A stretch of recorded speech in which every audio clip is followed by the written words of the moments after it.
Hello दोस्तों, स्वागत है आप सभी का इंडियन नर्सिंग स्टडीज में। हम बात कर रहे थे कि जो आपका बॉडी होता है वो कैसे एक इन्फेक्शन को प्रिवेंट करता है।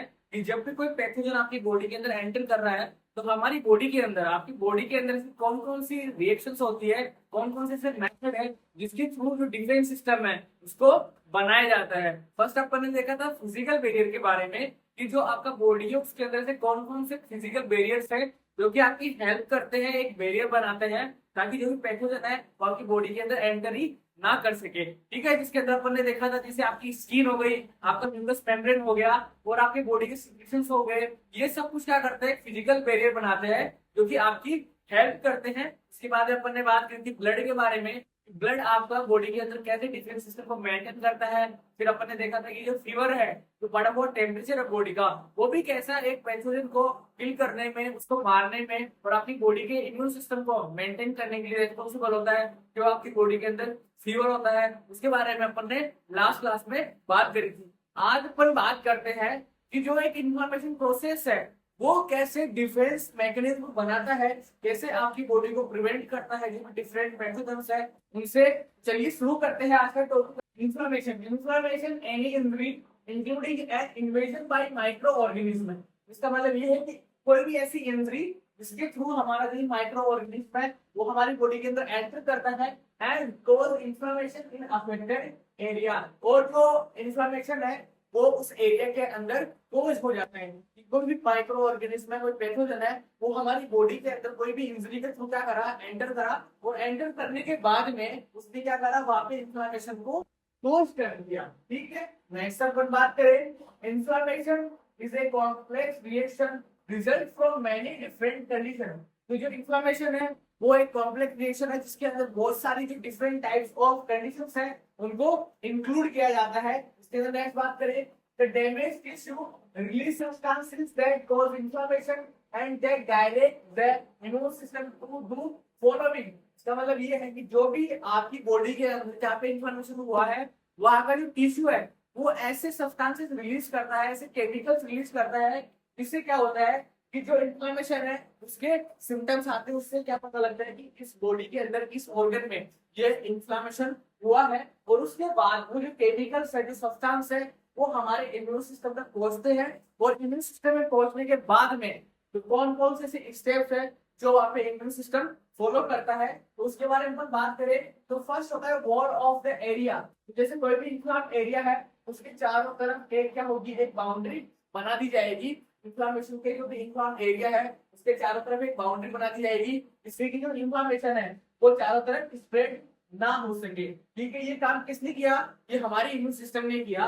कि हमारे इम्यून सिस्टम को क्या पता लगा कि यहाँ पर कोई भी बॉडी के अंदर इन्फ्लेमेशन हुआ है, उसने क्या करा कि इस इन्फ्लेमेशन के चारों तरफ एक बाउंड्री बना दी जिससे कि इन्फ्लेमेशन जो है वो चारों तरफ स्प्रेड ना हो सके।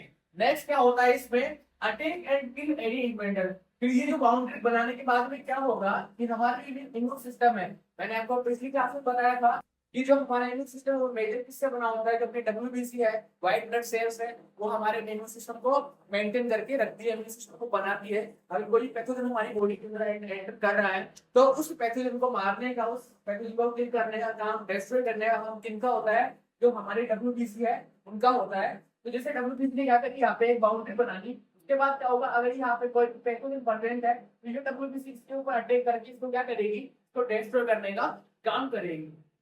ठीक है, एंड उसके बाद क्या होगा, dispose of dead and damage tissue. साथ ही साथ ये जो डैमेज हो चुका है यहाँ पे टिश्यू, ठीक है, उसको क्या करेगी, डिस्पोज करेगी।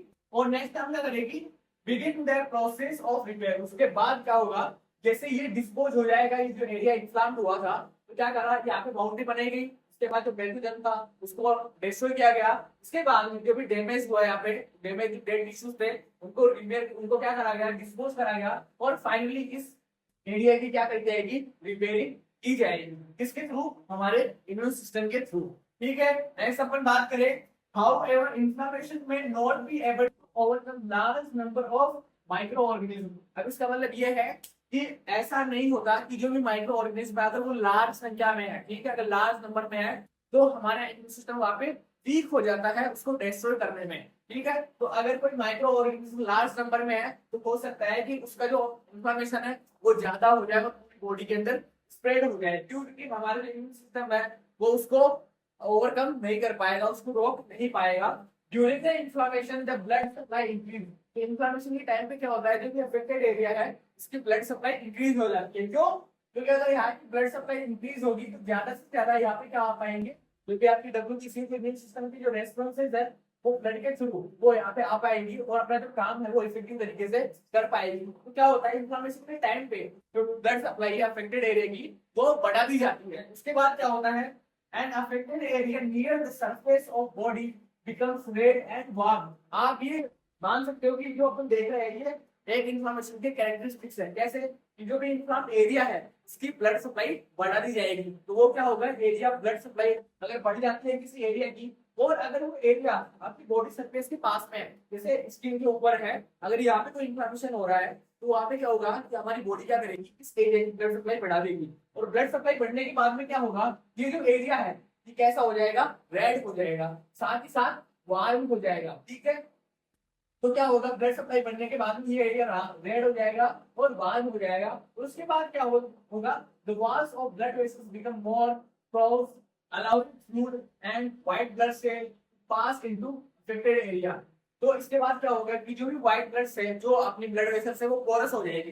पोरस का मतलब क्या होता है कि जैसे अपनी ब्लड वेसल्स है उनके अंदर जो ये पोर पाए जाते हैं, इनका क्या होगा, इनकी जो साइज है वो इंक्रीज हो जाएगी, साइज बढ़ जाएगी। जिससे क्या होगा, ये जो ब्लड है, ये डब्ल्यूबीसी है, ये जो डब्ल्यूबीसी है ये यहाँ से ये जो इंसान एरिया है वहां पे ज्यादा से ज्यादा आ सके और अपना काम कर सके। तो क्या होगा, ये जो पोर साइज है ये ज्यादा पोरस हो जाएगी, ज्यादा साइज बढ़ जाएगी, जिससे कि डब्ल्यूबीसी आराम से इसके थ्रू अपना काम कर सके, इंसान एरिया तक पहुंच सके। और क्या होगा, साथ ही साथ जो फ्लूइड है वो भी क्या हो सकता है, यहाँ पे आपको बड़ा हुआ देखने को मिलेगा। इसी वजह से जो स्वेलिंग है, ठीक है, स्वेलिंग है वो भी एक कैरेक्टरिस्टिक होता है किसका, अगर कोई एरिया इंफ्लाम हुआ है तो वहां पे उस एरिया पे आपको स्वेलिंग भी देखने को मिलेगी, आपको ब्लड सप्लाई बढ़ी हुई देखने को मिलेगी। वो जो एरिया है वो बढ़ी हुई ब्लड सप्लाई की वजह से वो एरिया क्या हो जाएगा, रेड हो जाएगा, वार्म हो जाएगा। और जो आपकी ब्लड वेसल्स की जो वॉल है वो क्या होगी, ज्यादा पोरस हो जाएगी, जिससे क्या हो सके, डब्ल्यूबीसी है वो ज्यादा से ज्यादा आ सके, ज्यादा इसके अंदर से। ठीक है, कोर की साइज बड़ी होगी तो आराम से डब्ल्यूबीसी इसके थ्रू आ सकेगी बाहर और जो इंसान एरिया है वहां पे अपना काम कर सकेगी। ठीक है, और वो फ्लूइड बनने की वजह से क्या होगा, वहां पे स्वेलिंग हो जाएगी और जो वो एरिया है, जो अफेक्टेड एरिया, उसका काम भी धीरे धीरे कम हो जाएगा, क्योंकि उसको अंदर पेन होगा तो वो जो एरिया है, जो अफेक्टेड एरिया है वो सही तरीके से काम नहीं कर पाएगा। ठीक है, ये सब बातें वहां पे आपको देखने को मिलेगी। नेक्स्ट अपन बात करें, the increase in fluid causes the inflamed tissue to swell. ठीक है, ये भी मैं आपको बता रहा था कि जो बड़ा हुआ फ्लूइड है, यहाँ पे बड़ा हुआ फ्लूइड है, उसकी वजह से क्या होगा, जो इंसान एरिया है वो क्या हो जाएगा, स्वेल कर जाएगा, स्वेलिंग वहां पे देखने को मिलेगी। The white blood cells attack the invading micro organism and release substances that continue the process of inflammation. तो क्या होगा, जैसे ही व्हाइट ब्लड सेल्स यहाँ पे पहुंची, इन्फ्लाम जहाँ पे हो रहा है, इन्फ्लामेशन जहाँ पे हो रहा है, वहां पे पहुंचने के बाद में डब्ल्यूबीसी क्या करेगी, जो माइक्रो ऑर्गेनिज्म है उसको मारने का काम करेगी, उसको उसके ऊपर अटैक करेगी और उसको डिस्ट्रॉय करने का काम करेगी। और क्या करेगी, ऐसे सब्सटेंसेस रिलीज करेगी जिससे क्या होगा कि जैसे यहाँ पे कोई डब्ल्यूबीसी आई, ठीक है, जैसे 10 डब्ल्यूबीसी आ गई, यहाँ पे एक अपन एग्जाम्पल के रूप में देंगे, 10 डब्ल्यूबीसी आ गई और यहाँ पे माइक्रो ऑर्गेनिज्म कोई उनको मारने उनको डिस्ट्रॉय करना शुरू कर दिया। तो ये जब इनको डिस्ट्रॉय करने का काम करेगी तो यहाँ पे ऐसे सब्सटेंसेस रिलीज होंगे, ऐसे सब्सटेंसेस रिलीज होंगे जो कि अटैक करेंगे और ज्यादा डब्ल्यूबीसी को। ठीक है, जब ये सब्सटेंसेस यहाँ पे बढ़ता जाएगा तो डब्ल्यूबीसी का नंबर भी क्या होगा, यहाँ पे बढ़ा हुआ देखने को मिलेगा। ठीक है, ज्यादा से ज्यादा डब्ल्यूबीसी यहाँ पे आएगी और जो इन्फ्लेमेशन का प्रोसेस है वो बढ़ जाएगा। Other substances trigger clotting in the tiny vessels capillaries that inflamed area. और जो अदर सब्सटेंसेस होते हैं वो क्या करते हैं, जैसे अगर ये इंसान हो गया है कोई एरिया, तो यहाँ से ब्लड का लॉस ना हो। ठीक है, अगर सरफेस की तरफ नहीं एरिया तो हो सकता है कि इसकी वजह से आपकी सरफेस के ऊपर कट देखने को मिले और यहाँ से ब्लड बाहर निकल सके। ठीक है, ब्लड बाहर निकल जाए। अगर यहाँ पे कोई भी कट होगा इस वजह से, अगर यहाँ पे कट लग जाता है तो जो ब्लड है ये आपकी बॉडी से बाहर आ जाएगा। तो इस प्रोसेस को रोकने के लिए, ताकि जो इन्फ्लेम्ड एरिया है यहाँ से ब्लड बाहर ना निकले, तो क्या होगा कि क्लॉटिंग की प्रोसेस शुरू हो जाएगी। जो भी आपकी ब्लड वेसल्स है, जो कैपिलरीज है, जो छोटी छोटी ब्लड वेसल्स होती है, वो क्या करेंगी, जो क्लॉटिंग का प्रोसेस है उसको चालू करेगी, शुरू करेगी, जिससे क्या होगा कि आपका जो ब्लड है वो आपकी बॉडी से बाहर ना निकले। ये सब बातें आपको ध्यान में रखनी है। which delays the spread of the infection microorganism and their toxins। और इसका एक काम क्या होगा कि ये जो ब्लड वेसल्स है ये क्या हो गई, कंस्ट्रिक्ट हो गई, ठीक है। इनकी वजह से क्या हुआ कि क्लॉटिंग रुक गई यहाँ पे, ठीक है, क्लॉटिंग होना शुरू हो गई, जिसकी वजह से क्या होगा कि जैसे इसकी तरफ ऐसे मान के चलो इसकी तरफ की बाउंड्री बनाई जा रही है, तो उससे क्या होगा, ये जो इंफॉर्मेशन है ये वापस से ब्लड के अंदर नहीं जाएगा, ब्लड के अंदर नहीं जाएगा तो पूरी बॉडी के अंदर सर्कुलेट नहीं होगा, ठीक है। ये सिस्टम भी साथ ही साथ चलता रहता है। जो ये ब्लड वेसल्स से जो कैपिलरीज है वो क्या होती है, प्रोटीन का प्रोसेस करती है, साथ में प्रोटीन का प्रोसेस भी स्टार्ट रहता है वहां पे। इससे क्या होगी, ये जो पैथोजन है ये आपकी बॉडी के जो भी डिफरेंट ऑर्गन्स है तक ना पहुंच सके, ठीक है। नेक्स्ट अपन बात करें, many of the substances produce during inflammation stimulate the nerves causing pain. इसका मतलब ये है कि जो भी सब्सटेंसेस यहाँ पे इन्फ्लेमेशन की प्रोसेस में रिलीज हो रहे हैं उसकी वजह से क्या होगा, जो नर्व एंडिंग्स है, यहाँ पे जो नर्व्स है उनको क्या करेंगे, वो नियंत्रित करेंगे और उसकी वजह से उनको स्टिमुलेट करेंगे, जिससे क्या होगा, आपको पेन के सेंसेशन भी देखने को मिलेंगे। तो ये अपन बात कर सकते हैं कि जो भी इन्फ्लेमेशन है उसके कैरेक्टरिस्टिक्स क्या होते हैं। तो जो भी इन्फ्लाम्ड एरिया है सबसे पहले तो क्या होगा, वहाँ की ब्लड सप्लाई बढ़ेगी, ब्लड सप्लाई बढ़ने के बाद में वो जो एरिया है वो रेड हो जाएगा, वार्म हो जाएगा, और जो ब्लड वेसल्स है, सराउंडिंग ब्लड वेसल्स है, उसकी जो भी पोरस है, उसकी पोर साइज है वो क्या होगी, बढ़ जाएगी, जिसकी वजह से ज्यादा से ज्यादा WBC वहां पे आ सके। और उसकी वजह से पोर साइज बढ़ने की वजह से क्या होगा, जो फ्लूइड है वो ब्लड वेसल से एस्केप कर जाएगा और जो इन्फ्लाम्ड एरिया है वो आपको स्वेलिंग देखने को मिलेगी, वहां पर स्वेलिंग देखने को मिलेगी। और ये जो एरिया है यहाँ पर क्या होता है, इन्फ्लेमेशन की वजह से नर्व एंडिंग्स है वो इरिटेट होगी, उनकी वजह से आपको पेन के सेंसेस भी देखने को मिल सकते हैं। नेक्स्ट अपन बात करें, reaction of the substances released during inflammation include redness, fever and muscle ache that commonly accompany infection।